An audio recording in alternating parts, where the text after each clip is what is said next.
There's canals all over the city. This is one. This is Venice of the North. Another canal. So now we are in the field of The field of Mars. Look at these pretty trees and lilac bushes.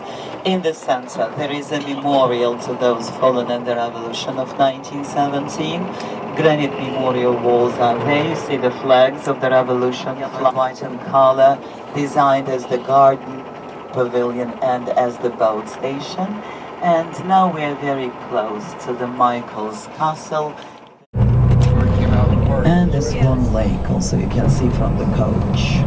So now we'll be crossing the Fountain River. So if you look left in the distance, the yellow facade and the greenish cupola, the law school where Peter Tchaikovsky studied. This bridge is dedicated to Saint Panteleimon, the church in front of us.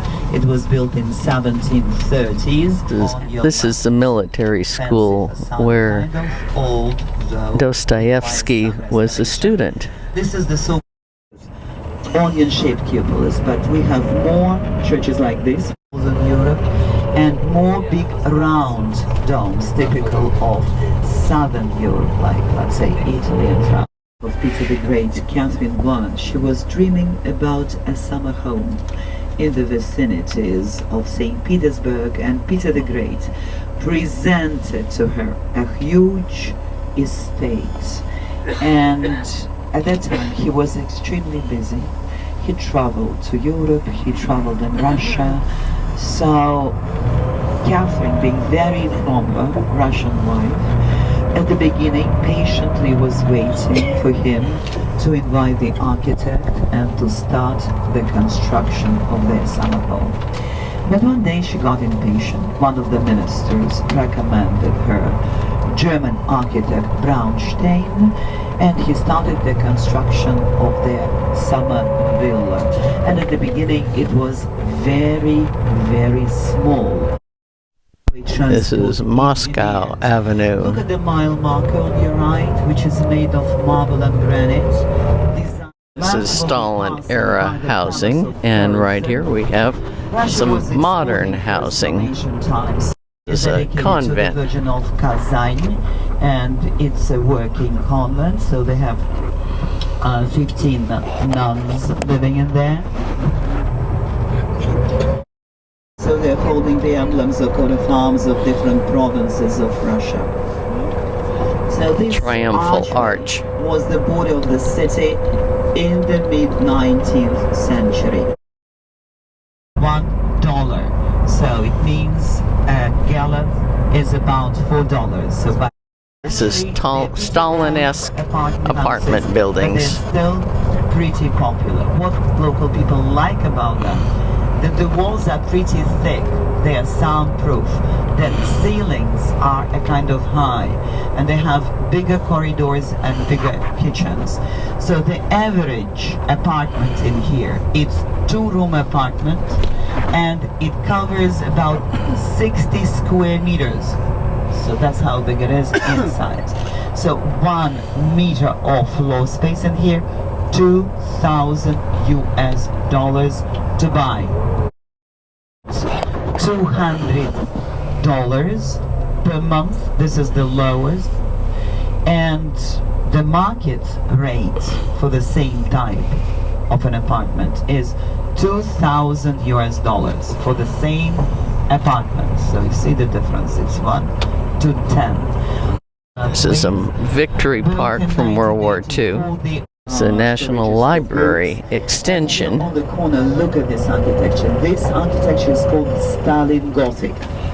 And in the background, you can see the House of Soviets, which was completed in 1939, practically on the eve of the Second World War.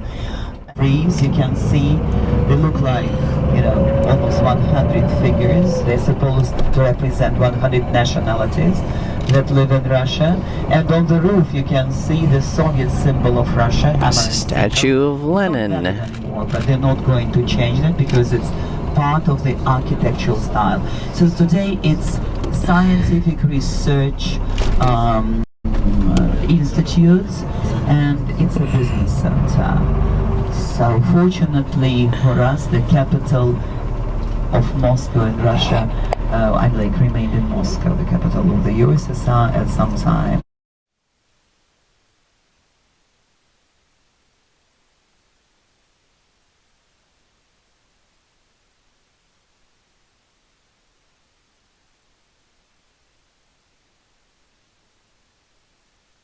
This is a victory monument to the siege of Leningrad. Now St. Petersburg. It lasted 900 days. A million people died.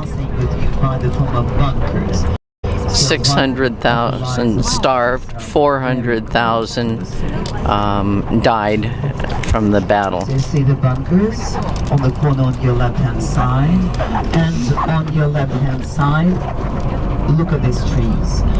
So it's a young park which was laid out in 1995. In the park There's there a are bunker. 900 trees. So each tree in the park stands for a day in the siege. And these are the first churches that were built in the city after the revolution. So Gorbachev times, the church and religion returned the color. So on your right hand side, this architecture is known in this country as Brezhnev. You can see that these apartment houses are falling apart because they were using very cheap, inexpensive method known as prefab. These are Brezhnev era apartments, prefab and very poor construction, not holding up well. Mamma Mia is playing here. And here's modern Russia, the Porsche dealer and the Mercedes-Benz dealer. Brezhnev era apartments.